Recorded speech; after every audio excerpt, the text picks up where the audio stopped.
Hi all, hi at the Exos family, and welcome to today's 5-minute mindset session. That basically is going to be the sequel to my last mindset practice from last Friday when we talked about the ideal level of arousal for optimal performance. If you can recall what we said about this inversely U-shaped curve and the Yerkes-Dodson law respectively, it is a moderate level of arousal that tends to lead us to optimal performance. So, not too fatigued, sleepy, or bored for one thing, but not too excited, nervous, or even panicking on the downside. Based on the theory behind the Yerkes-Dodson law, we have to find that sweet spot somewhere between these extremes.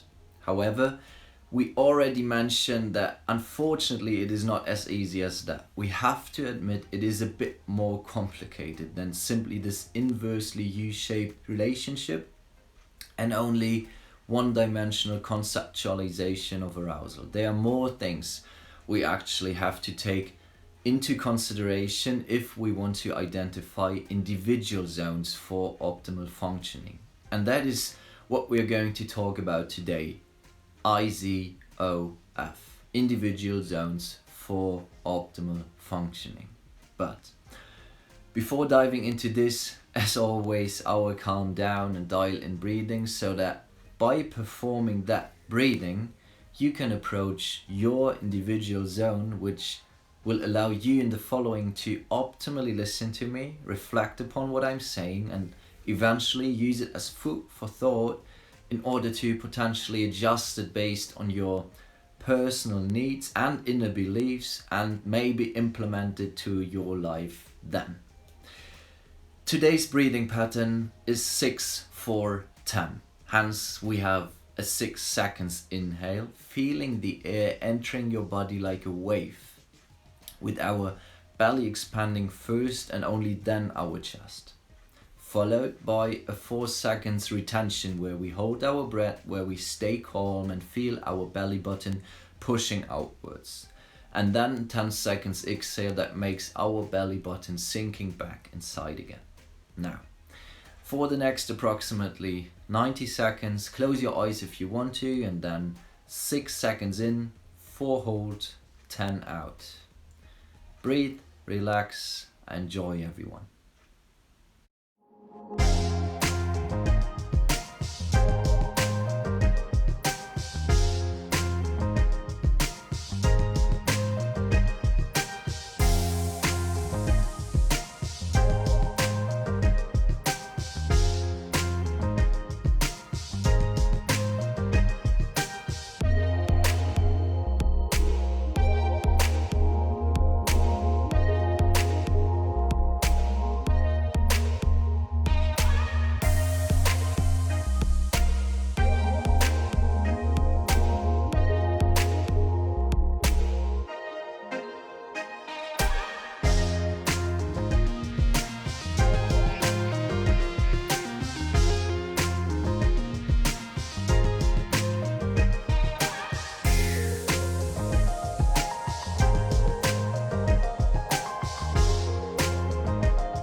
Fantastic. All right. IZOF, individual zones for optimal functioning.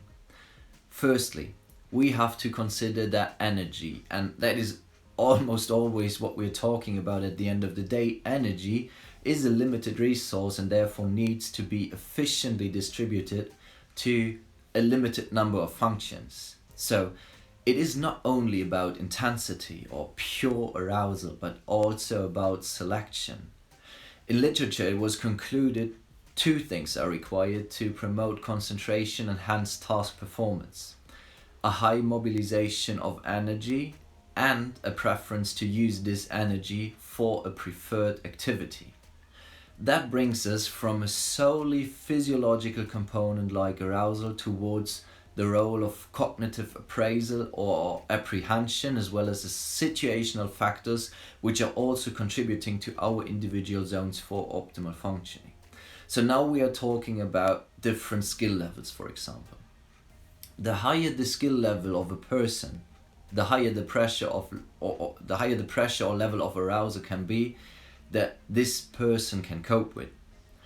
We are talking about skill familiarity. Here we tend to need higher levels of arousal the more familiar we are with the task to eventually perform well. The next thing is task complexity. It seems to be almost impossible to have a too high arousal, to be too motivated for simple tasks, whereas for more complex tasks, rather calmness is beneficial. And then obviously also personality comes into play. Introvert versus extrovert, or general self-doubt versus general self-confidence. How are we dealing with pressure, with the presence of others, with an increased number of stimuli and hence distractions? How much rehearsal and preparation do we need to perceive that belief in our own abilities? All these things mentioned influence and shift that general bell curve of arousal that we talked about on Friday and today in the beginning. And all these things deform that curve into an actually highly individual relationship between appropriate arousal and optimal performance regarding a specific task. Now, to finish up some approaches how to transfer this theory into practice. The first step is done. We have built general awareness regarding the fact that our level of arousal affects our performance and that this entire thing is an individual and dynamic process due to this number of factors mentioned influencing this relationship. The next step would be for you as an individual to find out which situations affect you and your arousal in which way, and how is that influencing your specific performance at the end of the day. In case you perceive to have a level of arousal that is too high, too far on the right of that curve, and could therefore potentially impede your performance, you already have many tools handy from our previous mindset sessions to decrease it. All these breathing techniques, meditation, PMR, progressive muscle relaxation, imagery, etc. Now, some tips if you are in a situation where you feel like you need to increase your level of arousal, where you need to rev up. Firstly, music can help. What kind of music? That you know best.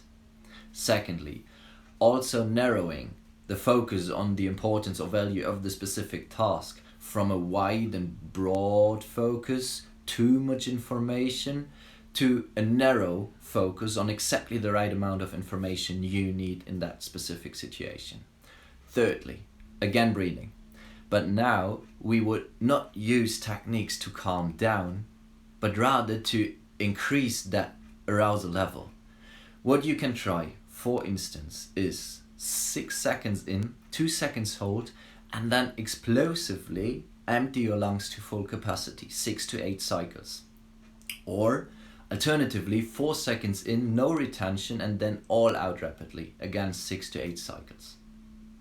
Last tip to rev up, visualization, similar to imagery. I have heard of a rugby player who is visualizing the situation before the match that the rugby ball in his hands, is his infant son, and all opponent players try to take him away from him. Thinking of this example, maybe you can seek for a less dramatic and drastic image for your specific context, but to move up into your individual zone for optimal functioning. Now, that's it for today from me. Have a great day, have a great weekend everyone, and hopefully see you next time. Cheers.